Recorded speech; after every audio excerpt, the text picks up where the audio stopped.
Bonjour ou bonsoir, selon le lieu où vous nous recevez, nous sommes absolument ravis, enchantés, bien évidemment, de savoir que vous nous accueillez chez vous, sur vos smartphones, dans des lieux même improbables. Vous êtes sur l'incubateur de solidarité. Mon nom est Nkanana Ketcha, vous le savez très bien maintenant. Nous sommes sur cette plateforme où nous nous proposons de mutualiser les savoirs. Nous proposons par les mots de soigner les mots. Voilà. Parce que notre société en a besoin, parce que nous en avons besoin tous ensemble pour nous constituer et nous construire comme communauté. Et dans cette communauté, il y a une pierre angulaire, il y a quelque chose d'irremplaçable, il y a quelque chose de fondamental, c'est la femme. Et la femme, c'est la petite fille, bien évidemment. C'est la petite fille. Si nous ne prenons pas soin de la petite fille, nous nous tirons une balle dans le pied. Parfois, nous le faisons croyant bien faire. Non, nous ne pouvons pas mieux savoir que l'autre ce qui est bon pour lui. Quelle est donc cette culture? Quel est donc ce bien qu'on veut à l'autre en le détruisant? C'est souvent à notre insu, je suis complètement d'accord. En tout cas, ce soir, nous allons en parler. Nous sommes avec Kani Kouyaté. Welcome, girl. Bienvenue dans le programme. Thank you so much, Nana. Thank you for having me. Merci beaucoup de m'avoir ici. C'est un plaisir pour moi d'être toujours avec un monsieur comme toi. Vraiment, je suis très contente d'être là. De partager, je l'ai fait déjà une fois avec toi, 2 fois. Et je suis enchantée d'être là et continuer ce combat. C'est un sujet il faut qu'on parle de ça tout le temps. Il faut qu'on en parle. Il ne faut jamais arrêter d'en parler parce que c'est très important, très important dans la vie de tout le monde, pas dans la vie de la femme seulement, de cette petite fille dont tu parles, mais dans la vie des hommes et dans la vie des femmes, parce que on se complète, les femmes et les hommes, nous nous complétons. Ce qui ne va pas chez nous ne va pas sûrement chez vous. C'est ça. Alors, je vous écoute. C'est toujours... Oui, très bien. Bien sûr, avec plaisir. On va en parler pendant à peu près 1 heure. Je salue tous ceux qui vont nous regarder lorsque nous serons déjà en vidéo. C'est aussi pour vous que nous concevons ce programme parce que nous comptons sur vous. C'est par les mots que nous allons soigner nos mots. Parce que, bien sûr, notre société est malade aussi de l'ignorance. L'ignorance qui n'est pas forcément quelque chose de négatif. C'est-à-dire que ne pas savoir, ce n'est pas un problème en soi. C'est refuser de savoir. C'est refuser de partager, refuser d'entendre notre façon de penser la même chose, refuser de sortir des ghettos de ses propres certitudes. Vous savez, c'est normal que vous ayez une intuition, c'est normal que vous ayez une opinion, c'est normal que vous ayez une vision des choses, mais elle ne vaut rien si vous n'allez pas la frotter à d'autres visions. Elle ne vaut absolument rien si vous n'allez pas découvrir la variété des autres points de vue. Et justement, en découvrant la variété des autres points de vue, il est probable que vous affiniez ce que vous pensez pour offrir ce qu'il y a de meilleur à la vie, meilleur à vous-même. Kani Kouyaté, elle le dit très bien, c'est-à-dire que le combat que nous menons, en tout cas, le sujet de ce soir est un combat pour la femme, la jeune fille dont on doit préserver son intégrité physique absolument. Mais ce qu'elle dit est fondamental et nous allons y revenir pendant presque 1 heure de programme. Ouais. C'est aussi pour soi, pour l'homme. Parce que très souvent, effectivement, nous avons l'impression que le combat pour la femme ne concerne que la femme. Non. Et même des femmes pensent que, effectivement, vous allez entendre Kani Kouyaté en parler, et même des femmes, parfois, s'arrogent un peu un combat comme étant à elles et que, bon, on écarte les hommes. Non, il n'y a aucun combat que la femme va réussir sans les hommes. Et bien sûr, par les hommes, pas parce qu'on va dans des postures un peu machistes ou bien misogynes vouloir imposer un point de vue. Non, parce qu'on doit aider la femme à occuper toute sa place. Il faut rappeler, Kani, que la société africaine, contrairement à ce que les gens pensent, à ce que les gens se représentent, est une société qui se construit, qui s'est construite, c'est une société bâtie sur la femme.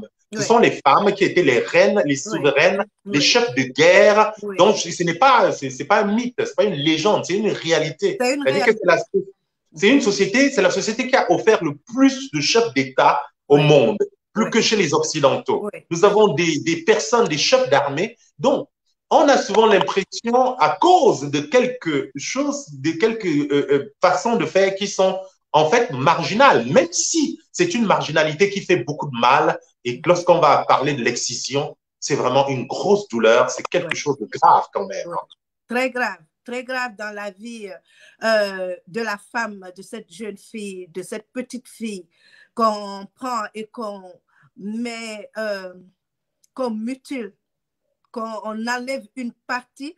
D'abord, je vais commencer par dire bonsoir à tout le monde, je m'excuse, mais c'est un sujet qui est tellement douloureux que j'ai envie de commencer dès maintenant de parler de ça parce que ça fait mal au cœur, ça fait mal. Tu as carte blanche, tu dis tout ce que tu veux comme tu veux. Je me contente de t'écouter avec plaisir.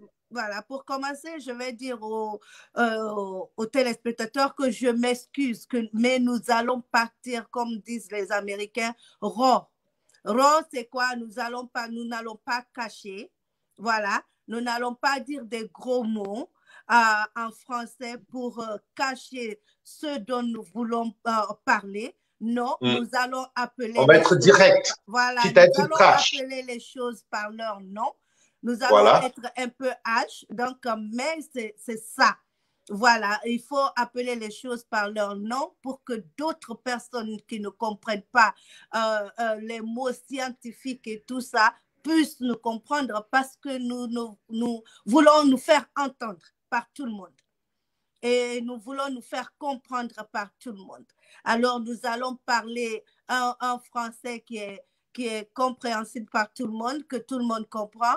Voilà, nous allons appeler les choses par leur nom. Pour commencer, il faut savoir que tout ce que Dieu a mis sur notre corps avant de nous créer est important. Voilà, les yeux, la bouche, tout ce que nous avons est très important. Et par les coutumes, parce que moi, je ne dirais pas que ça, c'est dans ni le Coran, ni dans la Bible. Voilà, qu'il faut enlever le clitoris d'une femme. Qu'il faut couper ça. Ça, ce sont nos coutumes et nos mœurs que nous avons créées, que des gens qui se sont assis et décidé d'eux-mêmes qu'il faut le faire à cette jeune fille, à cette petite fille innocente qui ne connaît rien, voilà, qui veut avoir une vie normale, qui a été créée normalement avec tout par Dieu et que des gens ont décidé d'enlever ça. Voilà, donc pourquoi aujourd'hui il y a même des femmes qui ont honte de ne pas avoir cette partie de leur corps qu'on n'a pas pris parce que pour elles, il faut le faire. Les gens, leurs grand-mères, nos arrière-grand-mamans, nos arrière-grand-mères, nos grand-mères, nos mamans et nous-mêmes, nous croyons que c'est normal. Tellement qu'ils ont parlé de ça, tellement que c'est devenu quelque chose de normal dans la société, tout le monde croit que c'est normal, alors que c'est quelque chose de très, très dangereux pour la femme. Quelque chose de très dangereux et quelque chose de primordial pour la femme. Parce qu'il faut savoir que ça aide pour l'accouchement, ça aide dans les relations sexuelles entre une femme et son mari, ça aide de ne pas avoir certaines infections génitales, ça aide dans beaucoup de choses. Mais il y a des femmes qui ont subi cette opération qui a été tellement atroce qu'on a vu des exemples des femmes qui ont été cousues. Voilà, des femmes qui ont été cousues. Et ça va jusqu'à ce qu'après l'excision, on te coud encore pour jumeler cette paroi-là, la coudre carrément pour ne pas que tu puisses avoir des relations sexuelles jusqu'à ton mariage. Oh là là. Et après, au moment du mariage, il faut qu'on enlève cette partie qu'on a cousue pour que tu puisses avoir des relations sexuelles. Quelle atrocité! Quelle atrocité! Il y a des femmes aujourd'hui qui meurent pendant l'accouchement. Pourquoi? Parce que c'est causé à cette mutilation-là. C'est causé parce qu'ils ont enlevé leur clitoris est parti. Il faut savoir que ça a un travail, que ça travaille, ça amène, ça t'aide à pousser l'enfant, ça t'aide à ce que l'enfant sorte. Chaque chose a son travail. Dieu n'a pas créé tout ça pour rien. C'est pas pour embellir, c'est pas pour embellir le sexe de la femme. Non, chaque chose a son travail. Voilà. Donc aujourd'hui, comme vous le savez, en Afrique, il y a des pays quand même qui ne le font pas et il y a des pays qui le font. Ce n'est pas toute l'Afrique qui le fait. Par exemple, il y a une partie au Sénégal, il ne touche pas à la femme, la femme ne subit pas cette mutilation. Mais d'où moi je viens, en Guinée, oui, ça se fait. Et jusqu'à présent, il y a des gens qui se cachent pour le faire. Jusqu'à présent, il y a des gens qui se cachent pour le faire. Voilà. Donc, vraiment, c'est quelque chose que nous devons lutter contre pour qu'on puisse faire que ça ne se passe plus jamais avec nos enfants. Avec nos enfants. Parce qu'aujourd'hui, il y a quand même des gens qui sont en train de comprendre et d'entendre ce message, qu'il ne faut pas, que ces petites filles-là n'ont pas besoin de ça. Est-ce que la femme n'a pas le droit d'avoir un plaisir quand elle a des relations sexuelles avec son mari? Si. Et qu'est-ce qui lui donne ce plaisir? Ça, c'est le clitoris qui l'aide à avoir ce plaisir. Mais comme la femme n'est pas assez on ne compte pas trop de ce que la femme africaine doit ressentir ou pas. Si elle ressent quelque chose, tant mieux. Si elle ne ressent pas, tant pis. Voilà, c'est la femme, elle reste la femme. Elle doit assumer, elle doit accepter ce que nos arrière-grand-mères ont accepté, nos grands-mères ont accepté, nos mamans ont accepté. Nous devons accepter. Non, nous ne devons pas l'accepter. Non, parce que, comme disent les Américains, we know better. Nous savons mieux maintenant. Et il ne faut pas qu'on accepte que nos enfants, que nos petites filles subissent la même chose que nos mamans et nos arrière-grand-mères, et même nous avons subi. Alors, nous allons saluer nos amis qui sont en ligne. Hein. Nous allons prendre des questions pour ceux qui ont des questions ou des témoignages. Hein. Nous allons comprendre que c'est vraiment un fait réel. C'est des choses, des gens meurent, des jeunes filles meurent et des femmes souffrent longtemps après. Carlos, qui est un de nos intervenants justement sur cette plateforme, Carlito Camps, qui nous salue. On salue Florence Nana, bien sûr, on salue Chantal Ogada et toutes les autres personnes qui allaient nous regarder après. Nous comptons sur vous hein, pour pouvoir partager ce message dans différents réseaux, aussi pour convier d'autres personnes à venir s'associer à nous sur cette plateforme pour que nous puissions porter la parole, pour que nous puissions soigner justement, comme je le dis, par nos mots, par la connaissance, beaucoup de choses dont nous souffrons. Et bien sûr, vous savez que sur cette plateforme, nous recevons des gens très différents. Nous avons des médecins qui viennent vous proposer des soins gratuitement. Nous avons des juristes, nous avons des chercheurs. Et Carlos reviendra nous parler du vaccin bientôt. Vendredi, nous aurons un frère qui a proposé un protocole d'ailleurs contre le coronavirus qui va venir nous en parler parce qu'effectivement, il y a beaucoup de solutions qui sont négligées. C'est un épidémiologiste qui viendra avec nous. Nous étions avec Dr Garnier hier, vous savez très bien, un psychiatre qui vient nous orienter, nous aider. En tout cas, ce sont des ressources que nous associons sur cette plateforme et je salue donc tous ceux qui travaillent afin que cette parole puisse toucher ceux qui en ont le plus besoin parce que nous savons qu'on en a besoin. Il n'y a aucun doute là-dessus. Carlos nous dit donc en ligne, les méfaits sont nombreux hein, de l'excision canine. Ouais. Les méfaits sont nombreux, écrit-il. Des problèmes vaginaux, des souffrances, des saignements abondants, des infections qui peuvent survenir, tétanos, les maladies sexuellement transmissibles, comme tu l'as dit. Je lis et je te laisse la parole.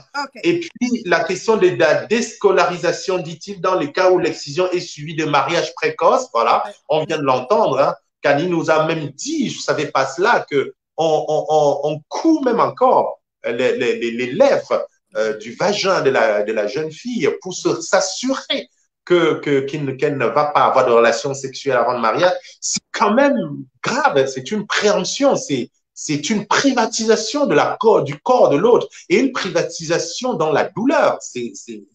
Nous devrons le dénoncer, c'est pas rien, quoi. Ce sont des combats prioritaires pour moi. Alors, il nous dit également, Carlos, il nous parle donc des mariages précoces, des douleurs en urinant, des douleurs pendant les rapports sexuels aussi, pendant les menstruations, des risques d'incontinence, des complications lors des grossesses et des accouchements. C'est ce que disait Kani, qui par ailleurs en sait quelque chose, puisqu'elle est du personnel, elle travaille à l'hôpital, elle sait bien de quoi il est question. Hein. Et des grossesses, des accouchements, l'infertilité, la détresse psychologique, l'état de choc violent et même la mort, parce que c'est ça important, parce qu'on pense que c'est rien, il y a même la mort qui s'ensuit. Je remercie Carlos pour ce tableau bien brossé. Effectivement, c'est de ça qu'il s'agit, hein, cette variété de méfaits, en effet. Bien sûr, il y a des femmes aujourd'hui, jusqu'à présent, dans 2021, il y a des femmes encore qui meurent en accouchant. Pourquoi? Tout ça là, c'est parce qu'elles ont été mutilées. C'est ça, parce qu'elles ont été excisées, c'est ça. Parce que les gens, nous refusons de comprendre que ce problème-là fait partie de nos problèmes. Tant que nous n'acceptons pas que ce problème-là fait partie, c'est en train de tuer les gens aujourd'hui. Il y a des femmes qui ont des infections. Je vous dis, hein, Nana, il y a des femmes qui ont des infections depuis à bas âge, à 6 ans, 7 ans, 5 ans, jusqu'à ce qu'elles prennent leur première grossesse, sans savoir qu'elles ont été infectées, parce qu'il faut savoir que dans le village, voilà, il faut savoir que dans le village, aujourd'hui, les gens, ils se cachent, ils amènent les filles à l'hôpital. Voilà, on peut dire que les trucs sont sanitaires. Voilà, on est en train d'enlever tout ce qui est microbes sur les outils de travail. D'accord, mais il faut savoir qu'au village, c'est un petit couteau. C'est un petit couteau qu'elles ont et qu'elles utilisent pour 20, 30, 50 petites filles. Parce que avant, comment on le faisait dans le village, c'était de réunir toutes les filles de cette même génération qui ont l'âge de leur atrocité qu'elles sont en train de faire là-bas, qui ont l'âge de 5 ans, jusqu'à 12 ans. Même celles qui ont eu 12 ans doivent attendre les autres qui vont naître et on le fait en même temps. Et c'est comme les hommes aussi. Donc, il faut savoir que si cette petite fille est née d'une mère qui a été excisée, qui a une infection et qui a... Vous savez, ce problème-là, il est trop... C'est seulement si tu es là-dedans que tu sauras combien de fois c'est dangereux. Parce que moi, je peux faire un enfant étant infecté sans qu'on ne sache que je suis infectée parce que j'accouche au village, j'accouche à la maison. Voilà. Et l'enfant-là aura, parce que je vais avoir cet enfant-là vaginalement, et l'enfant aura l'infection que moi j'ai, et cet enfant va grandir, va avoir 6 ans, 7 ans, on va l'exciser avec 10 autres, 20 autres petites filles avec le même couteau. Vous savez, c'est extraordinaire. Et qu'on donne cette l'infection que moi j'ai donnée à mon enfant sans savoir que mon enfant va donner aux autres petites filles parce qu'ils ont utilisé le même petit couteau qu'ils utilisent pour exciser toutes ces petites filles-là. Il y a des femmes aujourd'hui qui ont des infections, elles vont mourir de ça parce que ça a tellement duré et ça devient un cancer. Ça devient un cancer. Il y a des femmes qui ont des cancers d'utérus aujourd'hui, des cancers de toutes sortes dans le vagin. Elles ne savent pas pourquoi elles l'ont. Elles ne savent pas comment elles l'ont. Le début, c'est là-bas. C'est là-bas. C'est l'infection qu'elles ont eue au moment. Il n'y a pas d'hygiène. Il n'y a pas d'hygiène. Il faut voir.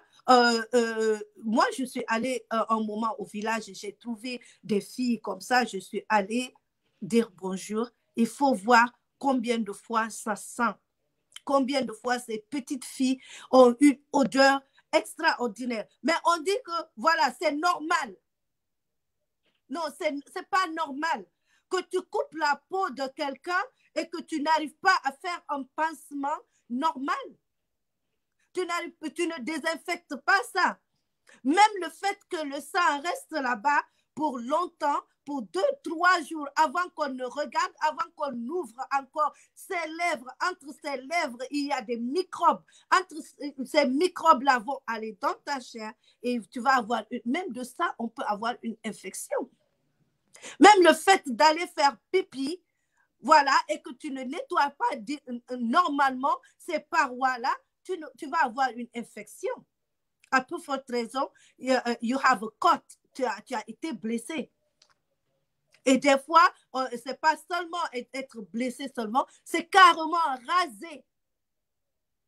Il y a des filles qui m'ont parlé, il y a des filles qui n'ont même pas de lèvres. Parce qu'en rasant, on enlève tout. Donc, ces filles-là, elles sont ouvertes à tout ce qui peut venir comme maladie. Elles sont ouvertes à tout ce qui peut venir comme infection.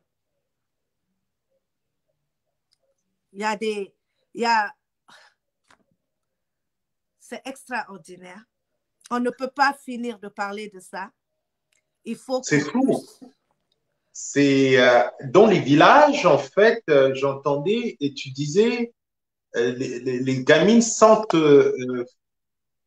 mauvais, en fait, c'est parce qu'elles sont infectées, c'est ça?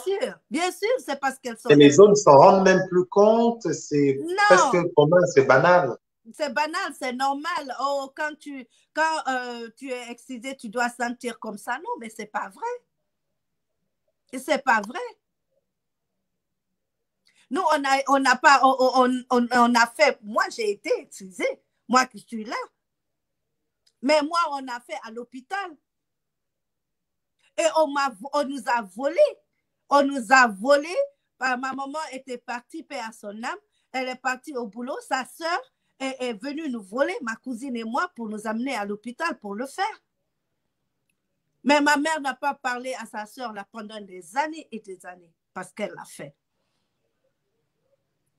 Vous savez, aujourd'hui, nos enfants ont la chance de nous avoir parce que quand tu sais que ce n'est pas bon, ce que tu as subi, tu ne veux pas que ta fille subisse la même chose. Alors, nos enfants, surtout les enfants qui sont nés à l'extérieur, à l'Occident, ont la chance. Et même, il y a des enfants qui sont nés aujourd'hui en Guinée et qui ont la chance parce que leur maman et leur papa ne vont jamais vouloir qu'elles subissent la même chose. Aujourd'hui, avec le fait que nous sommes allés à l'école, même nos mamans ne voulaient pas que ça se passe comme ça. Mais compte tenu, moi j'ai parlé à des filles qui ont dit, ah, tu sais, Kani, si je ne suis pas excisée, si mes parents n'ont pas fait ça, aucun homme ne va vouloir de toi. Il y a des hommes qui refusent des femmes parce qu'elles ne sont pas excisées. Il y a des hommes qui divorcent le lendemain de leur mariage parce qu'elles sont allées et parce qu'ils sont allés, ils ont trouvé que la fille n'est pas excisée. Oui, parce que... Je rappelle à ceux que je rappelle à ceux qui nous écoutent que lorsqu'on parle d'excision, ça veut dire c'est qu'on enlève, on enlève le clitoris Oui, du vagin de la jeune fille, le clitoris qui est le l'organe clitoris. qu'on fait, Oui, qui donne du plaisir, oui, notamment, oui, oui, et que bien sûr.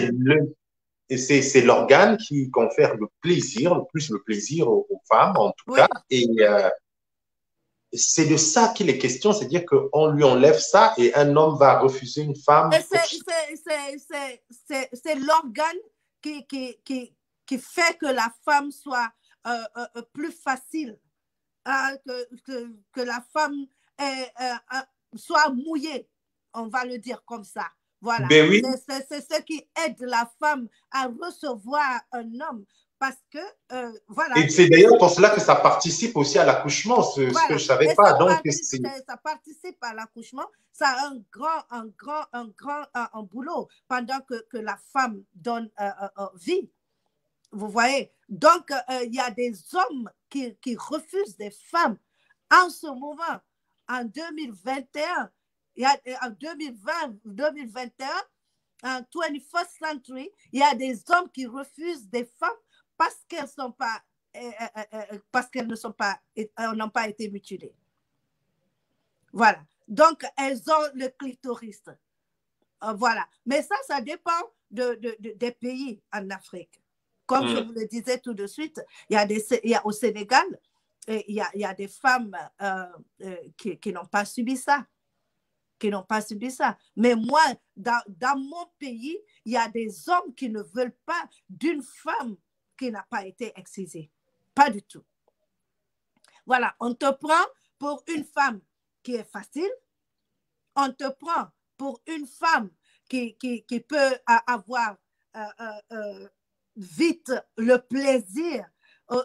Tu n'attends pas ton mari, tu n'attends pas ton homme. Voilà, normalement, c'est l'homme qui doit avoir le plaisir par la femme. Parce que c'est ça ce que moi je comprends. C'est mon entendement.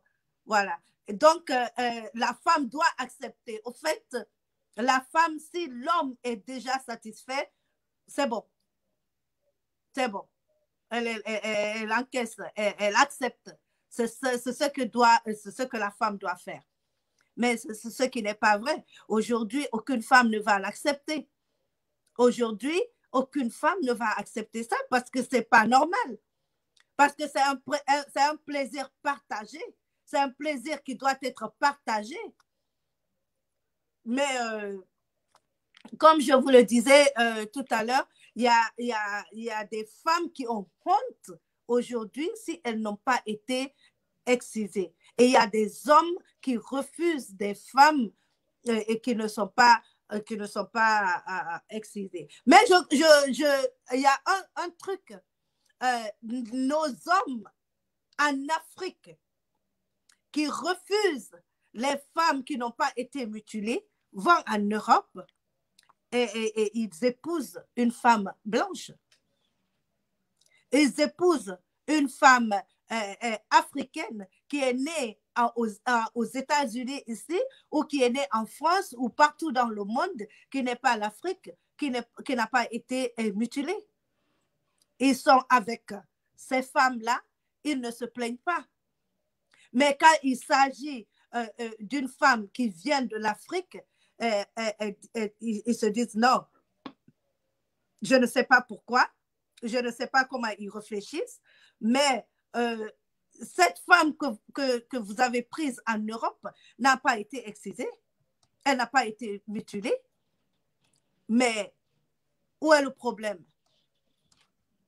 C'est intéressant, en fait. En tout cas, ça me fait penser à une discussion que j'ai eue hier avec un groupe d'adolescentes. Ce sont des gamines de 12-13 ans, de diverses nationalités, et puis parmi lesquelles des Africaines, justement, et qui me disaient, qui me faisaient remarquer qui demandaient pourquoi les hommes noirs ont un mépris des femmes noires. C'est-à-dire qu'on était c'était un débat, et puis elle me parlait de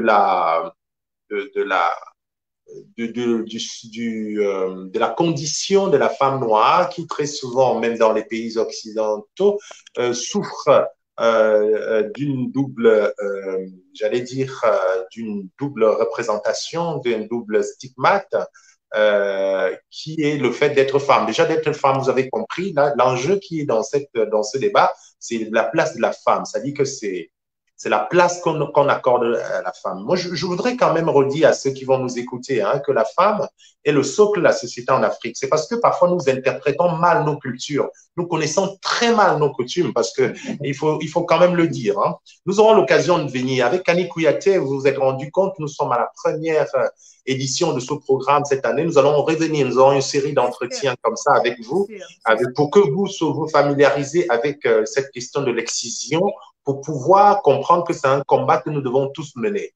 Oui. Je vous remercie de faire qu'il y ait un maximum de personnes qui écoutent ce témoignage. Je salue Bertrand Fonge et Johan Franklin Boyo qui est en ligne, d'autant plus que Bertrand Fonge qui nous pose la question, qui nous dit qu'il pense que sur le bout du clitoris, peut-être c'est l'occasion qu'on enlève. C'est peut-être l'occasion d'expliquer justement qu'Annie va le faire. Qu'est-ce que c'est que cette mutilation? Parce qu'il s'agit de la mutilation, c'est-à-dire on enlève, on coupe le corps de quelqu'un. Et aussi, on en profitera peut-être pour voir, parce que Carlos pensait que la circoncision, est-ce que la circoncision, c'est exactement à mettre au même rang que l'excision? Bon, on va voir ça après. Mais d'entrée de jeu, je voudrais déjà qu'on dise à Bertrand qu'est-ce que c'est. Et je voudrais encore dire à ceux qui nous écoutent que Kani est en train de nous parler de quelque chose, d'un combat qu'elle porte, hein, qu'elle mène depuis longtemps, et aussi d'un combat qu'elle porte dans sa chair, parce qu'on y reviendra tout à l'heure. Hein. Elle a été elle-même volée avec sa sœur, comme elle a dit, par sa tante, à l'insu de sa mère. Sa mère ne voulait pas, sa mère ne veut pas, sa mère est contre. Donc, vous pouvez même être contre. Et si vous ne faites pas attention, d'ailleurs, ça me permet de faire un parallèle avec la question du viol, parce que c'est quelque chose que nous allons évoquer dans une prochaine émission, notamment la pédocriminalité, qui est d'une grande recrudescence dans la société, parce que vous savez, les enfants sont vraiment menacés. Hein. Il ne faut pas regarder entre l'inceste, le viol et toutes les formes de maltraitance. C'est trop. Les adultes abusent.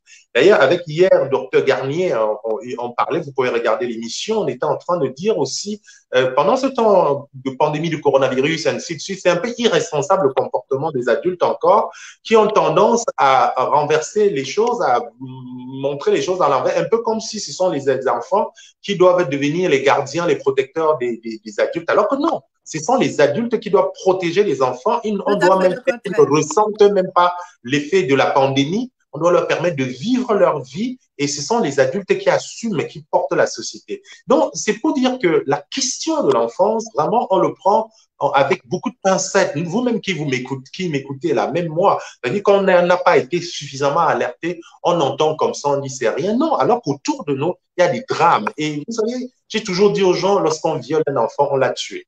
Franchement, on l'a tué. Non, il ne peut plus être pareil. Sa vie est complètement... C'est fichu. C'est terminé. Donc, c'est de même, nous allons, aujourd'hui, nous parlerons de viol un jour, dans un prochain programme, mais aujourd'hui, effectivement, nous mettons l'accent sur la question de l'excision.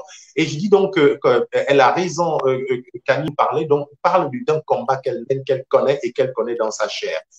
Avant d'aller plus loin, Camille, de revenir sur cette expérience douloureuse en Guinée, je voudrais qu'on explique à Bertrand en quoi ça consiste, cet acte d'excision. C'est enlever carrément le clitoris. Ce n'est pas un bout, quoi. Pardon? Ce n'est pas un bout. Non, nous, par exemple, maintenant, c'est différent maintenant. Même nous, comme ça se passe à l'hôpital, au fait, c'est juste le bout, voilà, un peu. Ça dépend de comment est-ce que l'infirmière se sent ce jour-là. Voilà, parce que moi, je le dis comme ça, ça dépend si elle est contente, voilà, elle a eu un peu d'argent, voilà, elle enlève un peu. Mais alors, si elle n'est pas bien et que la personne qui vous a envoyé lui dit, ah, il faut enlever ça, voilà, elle attrape, elle va jusqu'au bout et puis voilà, elle coupe. D'accord? Mais avant, c'était carrément tout ce qui était là comme chair. Voilà, à la racine, quoi. Qu'on enlève, voilà, qu'on coupe carrément. On coupe carrément. et que tu n'as que les lèvres. Et il y en a des sociétés, pas peut-être en Guinée, mais ce que j'ai lu, il y en a des sociétés, on enlève, il y en a d'autres pays, on enlève même les lèvres. Les lèvres qui consistent à protéger le sexe de l'enfant, de la femme, les lèvres qui consistent à protéger contre les infections, on enlève carrément ça, et c'est au fait le trou qui reste, et on te coud ce trou-là, on laisse juste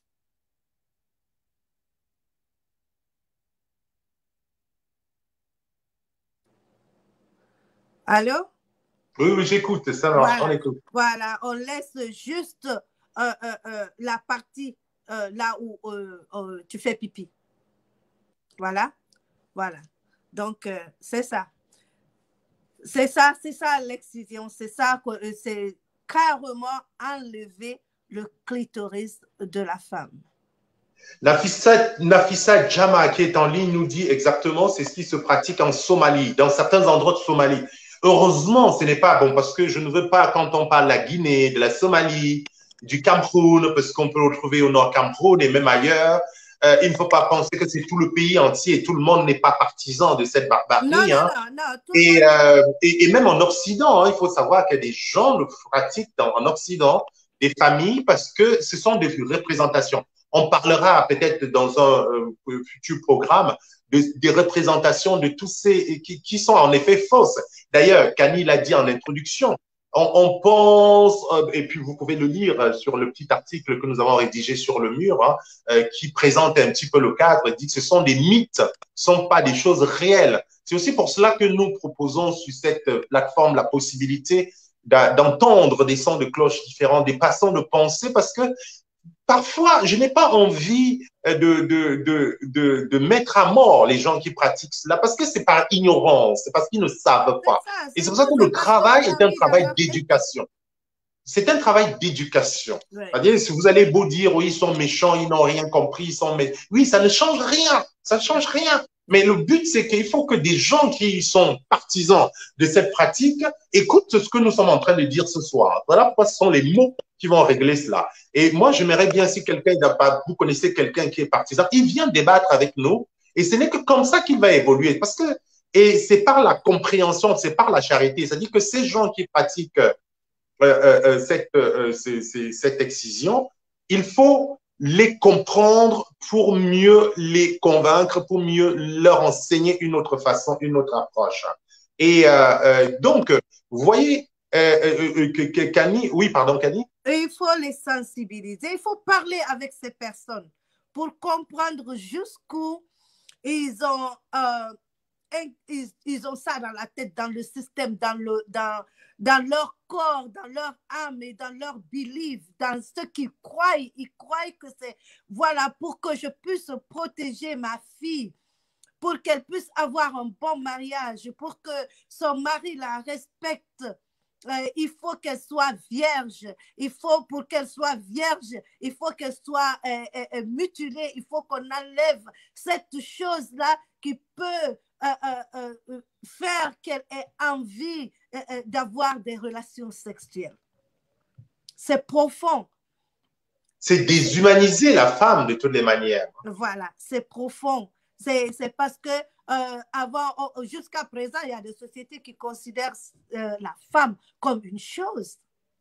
La femme, c'est comme une chose. Voilà, quand elle est mariée, elle doit accepter tout ce que l'homme veut. Il faut qu'elle doit être, il faut qu'elle couche avec son mari 7 sur 7 s'il veut.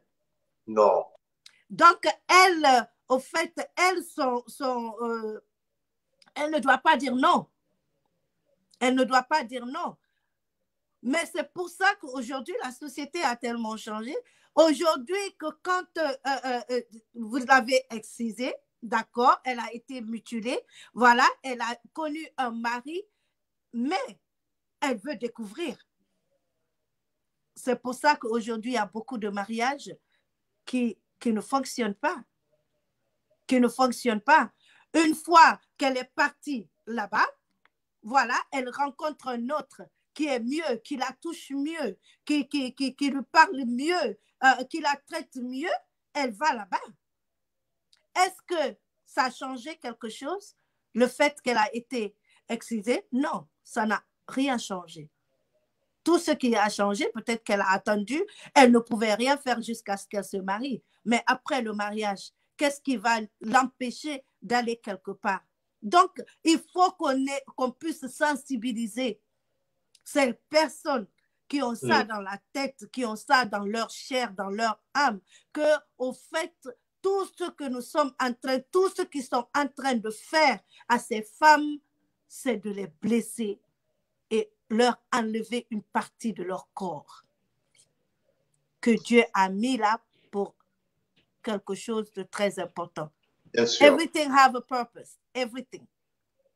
Everything have a purpose. Jeanne en ligne nous dit que, justement, c'est Jeanne en ligne nous dit que toute jeune au Cameroun, elle entendait à la radio une dame de la région anglophone qui avait subi. Donc, au Cameroun, ça rejoint ce qu'on était en train de dire. Vous savez, c'est dans une région anglophone qui n'est pas forcément une région islamisée, parce que en fait, on a parfois tendance à croire que c'est le fait de la religion musulmane. Je voudrais vous dire que non, ce n'est pas d'ailleurs dans des zones des questions musulmanes qui sont au cœur, hein, parce qu'on le retrouve chez les chrétiens, chez les animistes même. Hein, donc, c'est vraiment une pratique qui, comme vous savez, toutes les pratiques un peu morbides, nous avons tendance à les reproduire.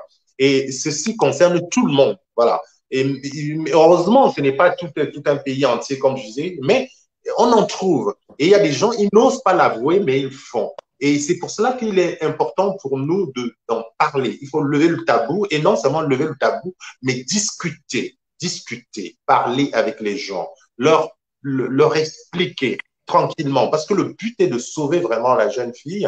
Et vous savez que l'Afrique aussi a besoin de ça. L'Afrique a besoin de se soustraire à ces choses-là, parce que ce sont les femmes, ce sont ces jeunes femmes qui doivent équilibrer pour porter notre continent, pour aller, voilà, pour participer au monde. Bertrand nous dit que c'est criminel. Il faut que les gens comprennent que, parce que le clitoris est un organe qui entoure l'entrée du vagin et le petit bout ressort au-dessus du vagin. Exactement, c'est vrai. Il y a une partie interne du clitoris d'ailleurs, parce qu'effectivement, la plupart d'entre nous, nous n'avons pas une maîtrise de ce qu'est le clitoris. En fait, on voit le petit bout, le petit gland, on pense que c'est ça le clitoris. C'est pas que ça. Donc, c'est un ensemble d'un organe dont la majeure partie est interne en fait. Donc, il ne faut, quand on enlève cela, on est en train d'handicaper tout le mécanisme. D'ailleurs, je comprends mieux pourquoi la question sur l'accouchement, parce que c'est un organe qui en voilà, qui pousse, qui aide à pousser l'enfant, qui t'aide, il y a des glandes, I don't know how to say that, mais il y a des glandes qui t'aident, voilà, qui mouillent et qui aident à ce que l'enfant puisse sortir. Voilà, donc si on enlève ça, c'est comme si on a coupé une partie de ton pied. Voilà, ça travaille ensemble. C'est comme si on a coupé une partie de ton pied. Donc, tu ne peux plus travailler avec ce pied-là parce que tu es handicapé. Vous comprenez? C'est ça. C'est comme si on laissait la jambe et on enlève le pied. Voilà, c'est un truc comme ça. Il y a Bertrand qui posait la question, qui voulait savoir si ça veut dire que c'est tout l'anneau qui est enlevé, c'est qu'on a agrandi ainsi l'orifice de la femme quand on nous entendait parler d'incision. Non, c'est pas l'anneau parce que c'est la partie interne. Elles ne peuvent pas avoir accès à la partie interne du clitoris, bien évidemment. C'est le bout, c'est le bout qui est là-haut. Voilà. C'est l'excroissance, si on veut, si on peut dire ça ainsi. En tout cas, c'est le bout apparent. C'est la partie externe du clitoris qui est enlevée, mais qui crée énormément de dommages. C'est ce que essaie de nous expliquer donc Annie. Ça détruit tout le mécanisme de fonctionnement du corps. C'est un peu comme si, et c'est encore grave, c'est un peu comme si on vous coupait votre bras, vos bras. Mais c'est comme, voilà, c'est comme le bras, c'est comme ça. Il y a une partie là, voilà, et l'autre partie qui sort là. Et quand c'est, ok, moi je dirais là, voilà, il y a une partie qui est dedans, il y a toute la partie. Voilà, et là, et si on coupe cette partie, on coupe la main, on ne peut plus rien faire ici, on ne peut plus manger avec le bras, on ne peut plus rien faire. C'est ça. Voilà. Et l'exemple du bras n'est rien parce que vu les conséquences énormes de l'ablation, de la mutilation de ce petit bout d'organe-là, nous avons vu, il ne faut pas oublier, hein, nous avons vu toute la panoplie des souffrances que cela cause au corps de la femme. Hein. On nous a parlé des morts, des tétanos. Et Carlos nous a cité toute une longue liste, donc vous pouvez le revoir là. Donc il y a énormément de méfaits parce qu'en fait, on vous coupe un bras, ça paraît grave, mais c'est rien à comparer à ce petit bout de truc qu'on enlève. Les conséquences sont phénoménales. Donc, c'est vraiment pour cela que c'est un combat actuel et qu'il faut mener. Il faut vraiment dire aux gens, parce que je pense que certains gens se disent c'est rien, c'est juste un petit truc. Mais c'est un petit truc qui est déterminant, qui porte entièrement la vie de l'être. C'est ce qu'il faut essayer d'expliquer aux uns et les autres. Je salue qui nous rejoint. Je salue Carole aussi, Carole qui en fait notre spécialiste cancer derrière, avec qui nous allons nous retrouver dans les semaines à venir pour continuer à parler de cela. Vous savez, sur cette plateforme, nous parlons un petit peu. Nafissa Djama, justement, nous dit, Kani, que ce qui est terrible, c'est qu'en Europe, il y a des familles qui continuent, qui font cette excision. Et il y a eu même des procès, parce que oui, bien sûr, je ne veux même pas insister, nous ne sommes pas pour l'instant en train d'insister sur l'aspect illégal. Nous sommes en train de rester dans le registre humain pour dire aux uns et aux autres, c'est un carnage qu'on opère sur la vie de la jeune fille. C'est vraiment une mort. C'est-à-dire qu'au lieu d'enlever le clitoris de votre enfant, il vaut mieux la tuer. Oui. Est-ce qu'on peut dire ça, Camille? Oui, on peut le dire. On peut le dire parce que vous l'avez enlevé tout ce qui fait d'elle une femme. C'est en enlevant tout ce qui fait d'elle une femme. En lui ajoutant de la souffrance en plus. Oui, en ajoutant de la souffrance. Et une souffrance perpétuelle. Voilà, en la tuant à petit feu. Parce que si elle ne meurt pas en ce moment, il y en a qui saignent jusqu'à mourir. Sur la place même. Il y a des petites filles qui meurent, mais qu'on ne dit pas, on cache. Il y en a qui ont qui meurent à leur premier geste quand elles vont accoucher la première fois. Et généralement, c'est extraordinaire. Mais nous allons venir sur ça. Généralement, c'est après ça qu'on la prend directement, on l'amène chez son mari. On l'amène chez son mari avec une plaie comme ça. Voilà, Nana, c'est extraordinaire. On ne peut pas finir de parler de ça. Il y a tellement de... Horrible. Justement, ça permet de répondre à Taneli qui demandait comment ça se passe quand elle a des rapports sexuels. Si on ouvre la partie qui était cousue, justement, ce qu'on dit, il y a plusieurs façons de faire, Taneli. Hein. C'est qu'on disait, par exemple, Nafissa nous donnait le témoignage de la Somalie. Il y en a qui enlèvent non seulement les clitoris, enlèvent même les lèvres. Les lèvres, oui. Complètement. Donc, c'est juste un creux et on coupe, effectivement, pour lui empêcher. Et avant qu'elle aille chez le mari, donc avant de se marier, c'est là on enlève ces fils. Le jour de son mariage. Et vous imaginez le jour qu'elle doit rencontrer son mari, la nuit nuptiale, si that's how you say it, c'est le jour-là qu'on enlève. Et ce jour-là, elle doit avoir des rapports sexuels avec son mari. Imaginez le reste. Imaginez le reste. C'est ce que la femme africaine a subi et continue de subir jusqu'à présent. Voilà. Donc, on ne peut pas finir de parler de ça. On ne peut pas finir de parler de ça. Nous avons encore quelques minutes à passer ensemble et je prie tous ceux qui nous écoutent de passer le message, d'écouter déjà pour eux-mêmes et de causer. Il ne faut pas attendre forcément d'entendre. Quand vous avez une discussion entre amis, il faut vous dire, est-ce que tu as bien entendu parler de l'excision? C'est dommage. Voilà, il faut que ce soit... Oui. C'est dommage parce qu'il y a des gens qui prennent ce sujet comme un sujet tabou, mais il ne l'est pas. Ce n'est pas un sujet tabou.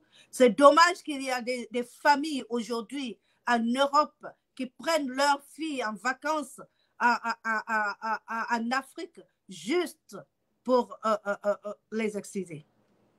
C'est incroyable, mais c'est vrai. Parce que ces familles-là croient toujours à ça. Et tellement qu'ils croient à ça, ils ont mis ça dans le cerveau de leurs filles. Ils les ont carrément brainwash que la fille, si elle n'est pas excisée, ses copines vont se moquer d'elle. Si elle ne l'est pas, elle ne va pas avoir un mari qui la respecte, un mari qui l'aime, un mari du n'importe quoi. Alors, il y a des femmes même qui demandent à ce qu'elles subissent cette atrocité. C'est pour ça que c'est un travail d'éducation important à Bien faire. sûr. Quand quelqu'un demande, c'est un peu comme quelqu'un dit, donnez-moi la mort pour que je vive. Oui.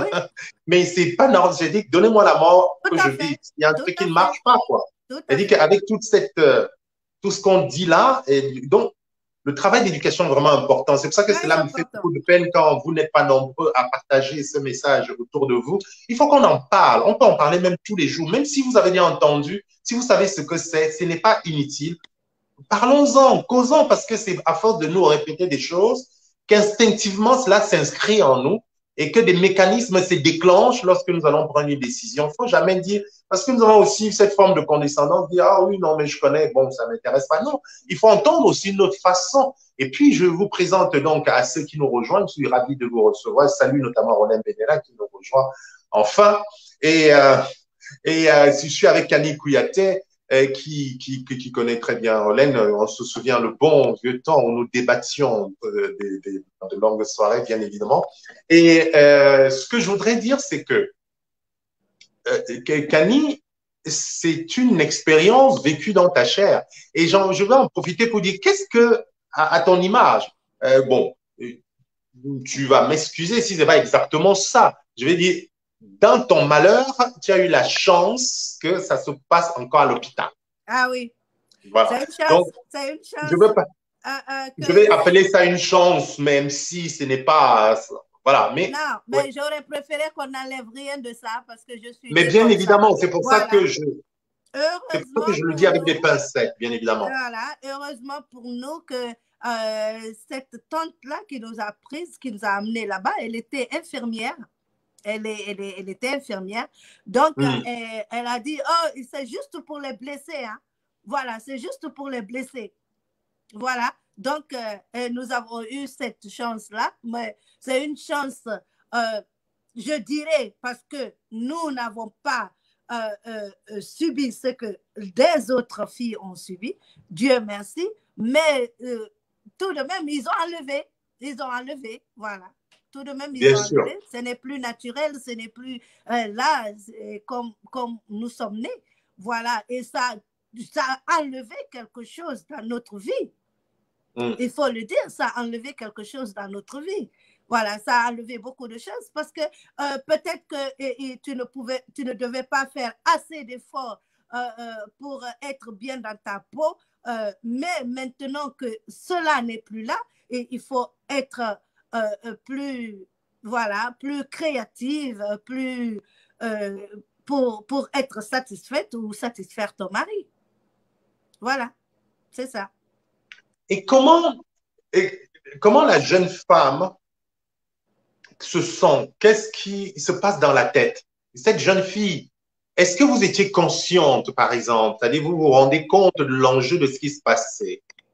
Non, en ce moment, j'étais jeune. J'étais jeune. Je crois que j'avais, 7 ans, 8 ans. D'accord. À cet âge-là, les petites filles, en fait, ne savent pas ce qui se passe. Non, mais en ce moment, c'est extraordinaire parce que quand on le fait, tu pleures, mais après, tu es contente.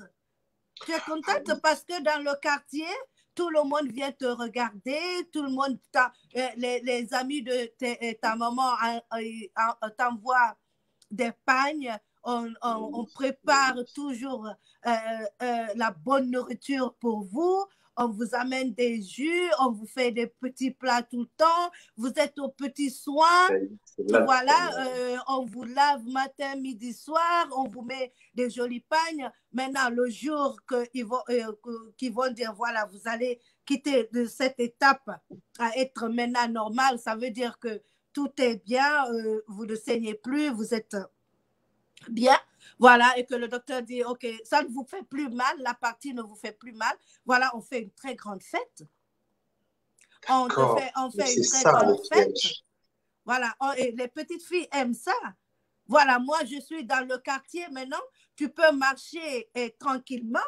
Je suis une fille, j'ai subi cette mutilation et je suis bien.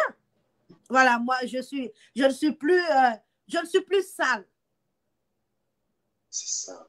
Je ne suis plus sale. C'est cette forme de violence symbolique, justement. C'est-à-dire que c'est un trophée, en fait, c'est une réussite. C'est-à-dire que cette destruction est vendue et vécue comme une réussite, en fait. C'est un leurre. Je ne suis plus sale. Je peux faire ma toilette intime. Je suis une femme maintenant. Et c'est ça, c'est ça. Et après, la petite fille, ta petite soeur ou ta petite cousine ou bien qui est là, t'envie. Elle t'envie. Elle ne peut pas attendre que son tour arrive. Parce que c'est dans notre tête qu'il faut passer par là. C'est ça l'angle de l'affaire. Ouais. Ça est dans notre tête qu'il faut passer par là pour être bien, pour être respecté, pour être bien dans sa peau, pour être grande, pour être différente de celles qui n'ont pas subi ça. Je vous dis, c'est tout un processus. C'est un lavage de cerveau qui est extraordinaire. Voilà. Donc, je suis supérieure à toi. Je vous dis que même dans les disputes, quand on était jeune, on était petite, moi, je ne suis pas comme toi parce que moi, je suis passée par là. Et toi, tu ne l'es pas. Donc, moi, je ne dois pas te parler. C'est jusqu'à ce point. C'est jusqu'à ce point. Donc, voilà, c'est tellement profond, mais je voudrais bien qu'on puisse parler de ça encore plus, faire savoir aux gens que ça existe toujours et parler à vos voisins, à vos sœurs, à vos frères, à vos connaissances qu'il faut arrêter parce que ça ne sert à rien. Tout ce que ça fait, c'est de faire du mal à cette personne, l'enlever sa vie, l'enlever sa joie, la mettre là devant tout ce qui est infection, la tuer. C'est de la tuer. La tuer parce qu'elle ne va plus ressentir ce qu'elle devait ressentir. Par exemple, moi, je prends toujours l'exemple sur moi, je ne vais jamais ressentir comme cette Ivoirienne ou cette Sénégalaise ou cette une autre femme qui n'a pas subi ça. Je ne sentirai jamais ce qu'elle sent sexuellement. Non, parce que moi, on a diminué comment je vais sensibilité. Dire, ma sensibilité. Voilà. Donc, je ne peux pas être comme elle.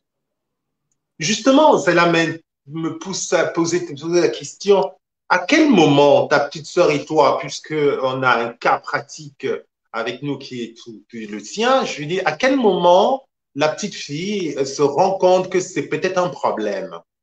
C'est vraiment quand on a causé avec d'autres personnes ou dans son corps, à quel moment on se rend compte qu'il y a quelque chose qui ne tourne pas Non, mais tu ne te rends pas compte qu'il y a un problème en ce moment. Jusqu'à ce que non, plus tard. femme. Je veux dire, à quel moment plus tard dans ta vie? Voilà, c'est jusqu'à ce que tu sois femme, jusqu'à ce que tu te maries. Voilà.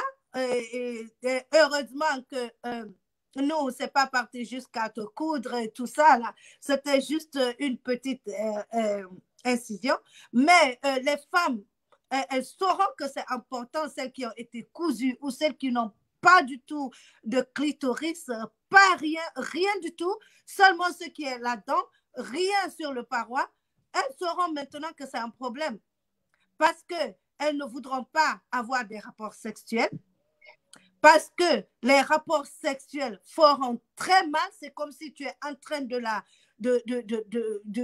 lui faire du mal, de la poignarder. Voilà, elle a des problèmes à accepter son mari. Elle a des problèmes de beaucoup de choses. Elle ne veut pas que la nuit arrive. Elle ne veut pas que le temps arrive, ce qu'elle soit avec son mari, parce qu'elle a peur. Elle a peur. Et c'est pour ça que beaucoup de femmes quittent leur mariage. Beaucoup de petites filles quittent. Elles ne peuvent pas dire directement que ça fait mal, mais elles font un autre problème pour quitter. Parce qu'elles ont honte de dire que, voilà, elles n'arrivent pas à supporter les rapports sexuels. Voilà l'autre mécanisme de la perversité de la situation, comme nous le dit, je pense, Jeanne, qui nous l'exprime, la perversité de la situation. C'est qu'en fait, tout est fait pour que la parole, pour que la vérité n'éclate pas. C'est que même cette femme, lorsqu'elle souffre de cela plus tard, elle préfère trouver un autre prétexte pour expliquer son départ du mariage. Elle n'ose pas dire c'est parce que cela m'est insupportable d'avoir des relations sexuelles avec un homme. Et du coup, les autres ne comprendront pas. Elle a peur de ses parents ou elle a honte qu'on lui dise oh, toi, tu ne peux pas supporter ton mari parce que tous les hommes ne sont pas nés de même. Voilà. Et généralement, c'est des petites filles qu'on donne en mariage et avec une plaie, des fois, ou bien même si elle n'a plus cette plaie-là, mais elle est rétrécie. Voilà, elle ne peut plus.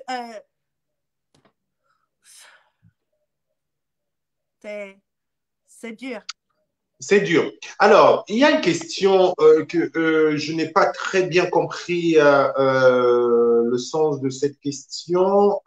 C'est de savoir comment, au moment des règles, bon, c'est Jeanne qui nous dit au moment dans le livre de Waris Dirn, donc qui parle de cela. Je vous ai publié cela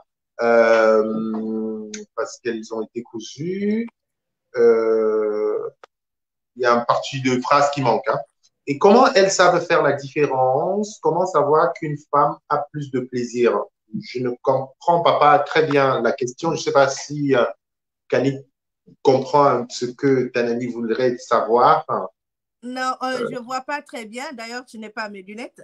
Mais, non, voilà, je pense qu'il y a un mot qui manque dans la question, mais c'est ce qu'on est en train d'expliquer là, en fait, c'est que ce sont surtout des femmes qui ne connaissent jamais le plaisir. Hein. Donc, il ne s'agit. Le plaisir, c'est même trop dire, parce que certaines femmes vont me dire que même sans. Exactement, c'est ce que je voulais dire, que bon, certaines femmes vont me dire que même avec le clitoris, elles n'ont jamais senti le plaisir. Bon, ça arrive, je sais, mais bon, c'est. Mais on est en train de dire que dans ce cas, c'est pire. Ce n'est pas simplement qu'elles ne ressentent pas le plaisir, c'est que c'est de la douleur. C'est une mort. Le plaisir n'est plus là. Le plaisir est remplacé par une douleur atroce. C'est ce que, voilà, c'est ça. C'est ça. Le plaisir ne fait même pas partie de leur horizon, quoi. Ce n'est même pas, c'est de leur imagination. Elle ne passe même pas, ça ne traverse même pas la tête. Elles ne savent même pas ce que ça veut dire. Non, ça n'existe pas. Voilà. En fait, elles passent le temps à voir comment elles peuvent faire pour avoir moins mal, pendant que d'autres femmes voient comment elles peuvent faire pour augmenter leur plaisir. Voilà. C'est ça. Difficile. C'est difficile. C'est difficile. C'est un sujet qui est très, très difficile. Et voilà. C'est un sujet qui est... Il y a des gens qui prennent ça vraiment personnel, qui croient qu'on ne doit pas parler de ça. Nous devons parler de ça pour sauver nos enfants. Nous devons parler de ça pour sauver l'humanité, pour sauver la femme. Savoir que cette femme aussi, elle a besoin de son corps comme les hommes ont besoin de leur corps. Il faut savoir qu'aucun homme ne veut avoir une femme qui est frigide, une femme qui ne te donne pas le plaisir. C'est pour ça qu'il y a des hommes qui ne restent pas à la maison.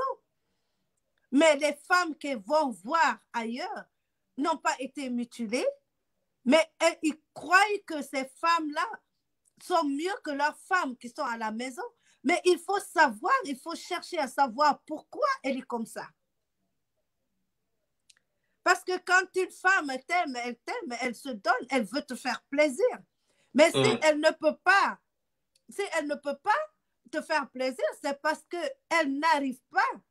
Si elle a mal, elle ne va pas continuer à avoir mal pour te faire plaisir. Donc, il faut comprendre. C'est pour ça que je dis que ce problème, ce n'est pas seulement un problème de la femme, c'est pas seulement un problème de femme. Exactement, c'est très bien. Nous allons d'ailleurs finir la dernière partie de l'émission avec la question des hommes, la responsabilité des hommes. Nous allons revenir dans une prochaine édition avec Kani. Maintenant, vous connaissez Kani sur cette plateforme. Kani, on se connaît depuis un moment, on a beaucoup débattu de ce problème il y a quelques temps, quelques années. Et sur cette plateforme, nous sommes vraiment contents de l'accueillir, de la retrouver. Et de temps en temps, effectivement, elle viendra nous édifier sur cette question de l'excision et beaucoup d'autres choses. Et nous terminerons en parlant effectivement des hommes. Mais je voudrais quand même revenir sur ce que tu étais en train de démontrer, en train de dire que l'image, peut-être pour que ceux qui nous écoutent puissent s'en rendre compte, c'est un petit peu comme si une femme, une maman ou qui vous voulez, vous prépare un bon plat que vous aimez. C'est-à-dire que la cuisine que vous aimez le plus. Donc, je ne peux pas parler de sorchen à Kani, elle ne connaît pas le sorchen, c'est la sauce jaune. Nous, on n'est pas inventé avec le couscous.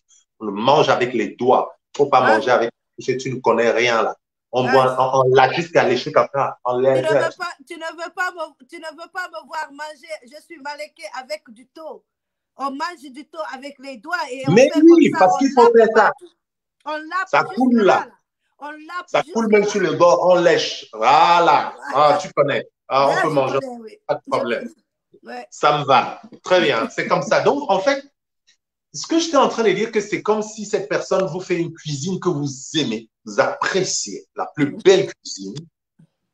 Mais cette personne est obligée de se brûler au fur et à mesure qu'elle vous prépare votre repas. C'est-à-dire elle doit rentrer dans le feu. Elle se brûle en même temps que votre repas est en train de s'apprêter. Donc, c'est un peu ça l'image. C'est que cette dame doit être perpétuellement dans la souffrance. Dans la douleur. Pendant que vous ayez du plaisir. Et c'est dommage. Je pense que personne ne voudrait voir qu'on lui cuisine un bon plat en étant dans la souffrance. Déjà, moi, quand une femme n'est pas contente en faisant une cuisine, moi, je préfère pas manger. Je la mange. Moi, ça ne m'intéresse pas. Tout à fait, parce que c'est pas fait avec amour. Voilà, s'il n'y a pas une dimension de plaisir dedans, il faut laisser tomber. C'est pas, voilà, c'est quelque chose de jouissif, doit être naturel, doit être authentique, doit être vécu, doit être partagé. Nous en parlerons. Et justement, avant de conclure, je voudrais revenir, Jeanne, qui nous parlait effectivement de cet exemple, qui nous parlait des règles, c'est ce que je n'avais pas très bien compris dans ce livre de Waris Dirie, que vous pouvez lire aussi pour comprendre le drame de l'excision. Pour ceux qui nous rejoignent, je vous dis, nous sommes avec Kani Kouyaté, qui connaît très bien sur le plan médical cette histoire, sur le plan puisque en tant que militante aussi, en tant que NAF, en tant que tout, en tant que mère, en tant que femme, elle peut nous en parler sur toutes les coutures. Et bon, voilà, que ce soit sur l'aspect médical ou sur l'aspect traditionnel, on peut en parler.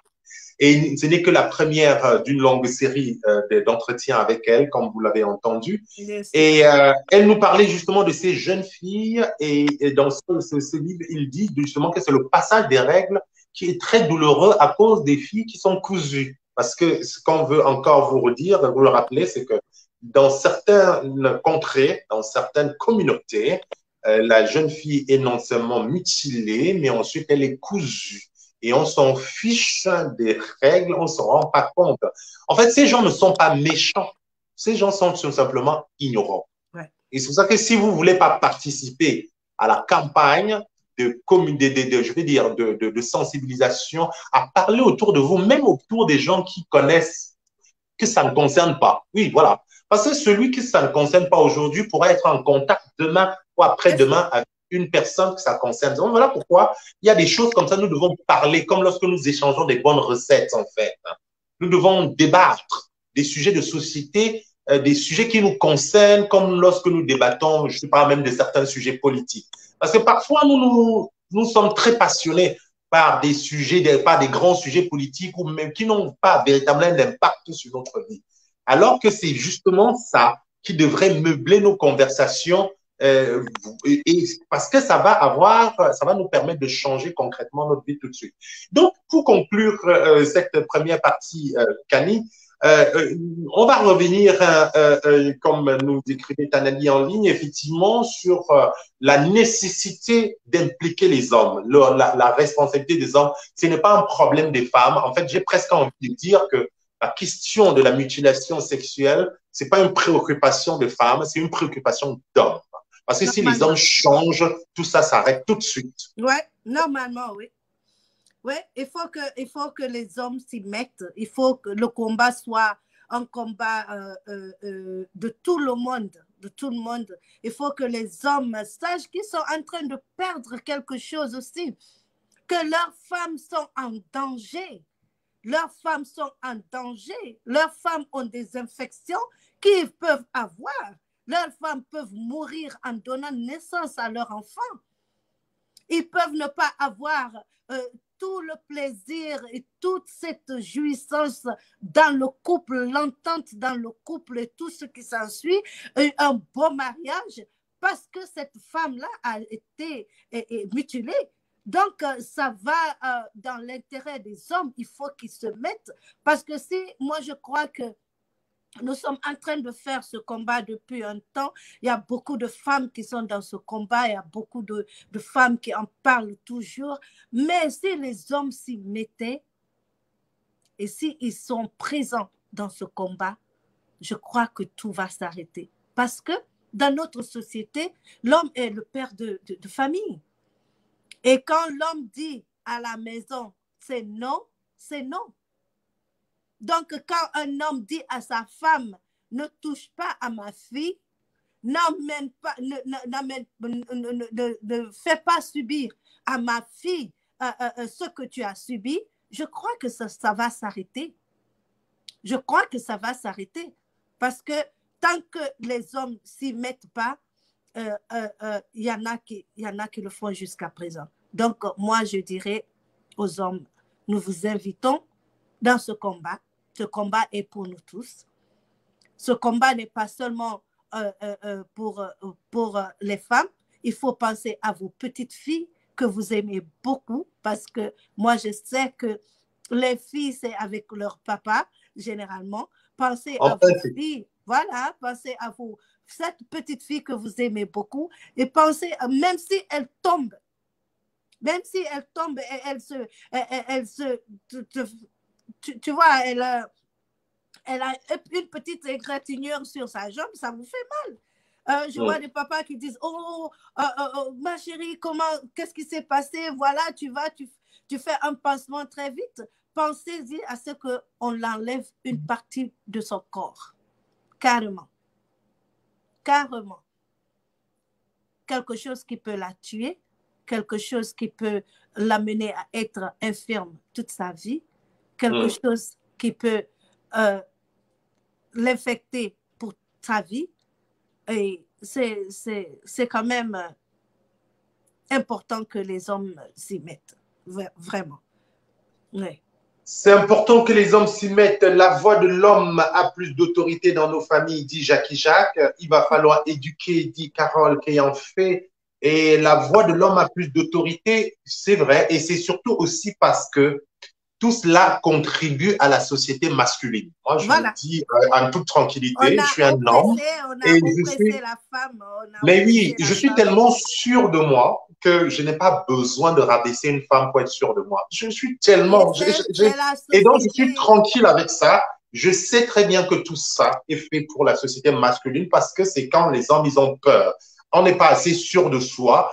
On pense que la femme va nous écraser. Non, quand on est sûr, on nous met à mort là, comme nous là, on ne peut que chercher que la femme soit à un bon niveau pour justement être un bon partenaire, pour être un bon sparring partner. Parce que c'est sparring partner, parce qu'en fait, si ton sparring partner n'est pas bon, tu ne peux pas t'améliorer. Non, donc, tu ne peux rien faire. Tu ne peux pas être meilleur en fait. Si donc, c'est vraiment... Voilà, tu vois un homme épanoui, une femme épanouie, c'est parce qu'ils sont ensemble, c'est parce qu'ils travaillent ensemble, c'est parce qu'ils s'entendent. C'est parce que la femme a un bon niveau. Elle a un bon niveau, parce que si elle a un bon niveau, tu vas mieux jouer. C'est comme quelqu'un qui est moyen. Si tu t'en vas chercher un joueur, un partenaire, un joueur qui est d'un niveau très bas, tu ne peux pas progresser, en fait. Si la personne là est maligne, c'est elle qui va progresser parce qu'elle va tirer de toi. Donc, il faut trouver un partenaire, il faut donc élever. C'est comme, d'ailleurs, c'est marrant parce que les petites filles, généralement, quand elles me croisent, qu'elles vont me faire un bisou, elles se rendent compte que je les porte. Spontanément, je les porte en fait pour leur faire des bisous. Parce que je voudrais pas me baisser. Je suis un peu grand, donc je voudrais pas me baisser. C'est pénible de me baisser. Et puis, ça me fait plaisir qu'elles soient à mon niveau. Les élever. Ouais.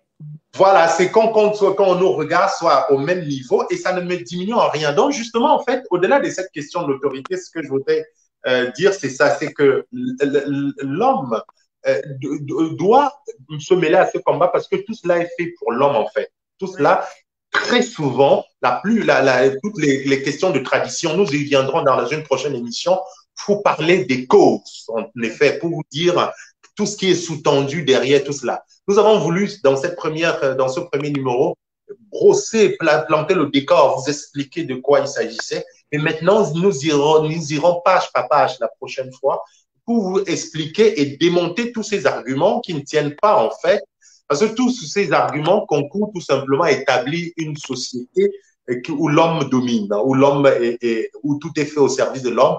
Et finalement, ce qui est dommage, c'est que l'homme se fait du mal. Il ne le sait pas. Parce que quand il détruit le plaisir de la femme, il diminue son propre plaisir. Il ne le sait pas. Voilà pourquoi c'est une entreprise éducative. Voilà, il va chercher ailleurs et ça ne résout pas le problème. Non, en plus, au-delà oublions même l'aspect chercher. Quand une femme, en fait, quand elle a tous ses organes, quand tout marche, c'est plus intéressant, en fait, parce que tout le corps, tu as parlé tout à l'heure du fait qu'elle mouille, du fait que la vulve, et voilà, c'est là où l'homme lui-même ressent. La femme, quand elle a tout son corps, elle répond instantanément. Elle est faite pour ça. Elle est faite pour ça. La femme a été créée pour ça. Donc, c'est un être sensuel, c'est un être de tout ce qu'on peut imaginer. C'est ce que la femme a été créée comme ça. Donc, mais si elle a quelque chose qui manque, donc, ça manque à l'homme, en effet. C'est ce que nous allons essayer de faire comprendre aux hommes, c'est que lorsque elle manque, c'est à nous que ça manque, parce qu'on n'atteint pas le niveau, même le niveau de plaisir. Je dis qu'il faut que les hommes le sachent. Le niveau de plaisir qu'ils auraient pu atteindre dans une relation sexuelle avec une femme normalement constituée, ils ne le trouvent pas lorsqu'il est en relation. La preuve, tu l'as très bien dit, c'est et les hommes n'ont pas le courage de témoigner. La plupart de ces hommes, quand ils vivent en Europe ou en Occident, ils épousent des femmes d'ailleurs qui ne sont pas excisées et ça se passe très bien. Et les andouilles, ils sont très contents. Hein? Oui, bien sûr. Et ils n'hésitent même pas à aller fouiller expressement cet organe. Hein? Ah oui, oui. Donc, il faut sortir de cette hypocrisie et nous allons nous retrouver une prochaine fois. Merci beaucoup, Camille. On a beaucoup à dire et on va le dire. De toute façon, la plateforme est à nous. Et je voudrais simplement dire à ceux qui pensent qu'il est important que ce travail d'éducation, nous puissions le porter, à se masser. Je sais que vous avez peut-être des priorités dans votre vie, mais accordez un petit peu une priorité à l'éducation, à la connaissance. Lisez des livres, informez-vous auprès des gens. Vous allez voir, vous allez être qu'un meilleur être humain. Quand on ne l'a pas fait, on a toujours l'impression que c'est inutile, c'est ringard, c'est accessoire. Mais lorsque vous vous y frottez, vous voyez comment vous devenez un meilleur être humain. Passionnez-vous aussi par des questions, par des combats qui permettent de transformer l'aujourd'hui, maintenant. L'idée, c'est de rendre la vie plus belle, agréable, parce que quand elle est belle pour les autres, pour les uns, elle est forcément belle pour les autres. Ça manque justement. Oui, c'est Jacques qui expliquait à la suite de ce que disait Camille que lorsqu'il n'y a pas cette fusion-là, ça manque à un couple et les frustrations s'installent bien évidemment. Bien sûr, mais là, je suis même pas sur l'aspect frustration. On pourra parler de l'aspect psychologique plus tard. Mais on est là vraiment sur l'aspect physique, la douleur, la souffrance. C'est vraiment c'est encore plus grand. Psychologiquement, c'est encore plus grand. Voilà. On est encore sur le physique et on reviendra sur l'aspect psychologique pour vous dire cette destruction. Et ceux qui n'ont pas écouté, si vous réécoutez l'émission en replay, vous pourrez mieux comprendre de quoi nous parlions. Et puis, vous pouvez continuer d'ailleurs à commenter, à mettre vos points de vue. J'aime bien ça, que le débat continue après le programme. Il y a beaucoup de gens qui nous regardent lorsque nous ne sommes plus là, nous sommes contents. Et par contre, quand il y a des gens qui nous regardent de 2 minutes et qui parlent, qui font des commentaires, alors qu'ils n'ont même pas vu toute l'émission, prenez le temps, écoutez-nous, parfois comme une radio. Vous n'êtes pas obligé d'être absolument à nous regarder en direct en face, mais tout en balayant, tout en faisant quelque chose d'autre, vous mettez comme une radio et c'est une petite chose de plus. En tout cas, merci à tous ceux qui nous aident à tenter de proposer ce programme pour nous construire mutuellement, pour nous éduquer. Kani, on va se donner rendez-vous pour bientôt. Je vais te laisser la parole pour conclure, pour expliquer, peut-être pour faire un résumé de ce que nous avons essayé de dire aujourd'hui et on conclut là. Je dirais merci à tout le monde. Tous ceux qui nous ont suivis là, merci beaucoup, merci. Et le combat, il doit continuer. Le combat, il ne doit pas s'arrêter jusqu'à ce qu'il n'y ait personne, aucune femme excisée dans ce monde, en Afrique, partout où ça existe. Ça doit s'arrêter. Donc, comme je disais tout à l'heure, c'est quoi? Les hommes, venez avec nous parce que c'est un combat pour nous tous.